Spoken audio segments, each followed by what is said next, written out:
I would like to demonstrate how to paint skin tones.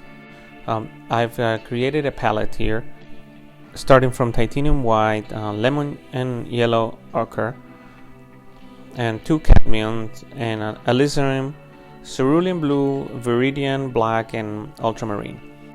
I arranged the colors in a way that they are right next to their complementaries. So for instance, the purple and the yellow, and then the orange and the blues, and the red and the greens.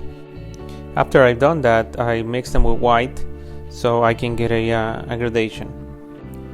Once I've done that, I start defining the form, which is by putting the darkest shadows around the ear with a mixture of purple, violet, purple, and dark ultramarine.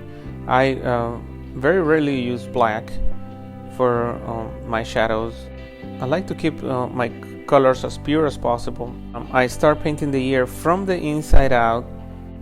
For instance, I start painting the anti-fossa and anti-helix first, and bringing in the deepest shadows. I notice that there are some greens and some blues that they can be more subdued. As I continue, I start lifting up the highlights in the inside of the ear of the anti-helix and the helix. Always keep your colors very clean. It is better to have something colorful and then tone it down than the opposite.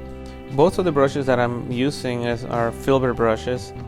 One way to avoid muddy colors is to put the brush stroke with pure color and don't blend it too much. Just leave patches of colors in the areas that you are painting. I add more saturated colors, particularly the warm reds, on the parts of the ear where there's more blood flow.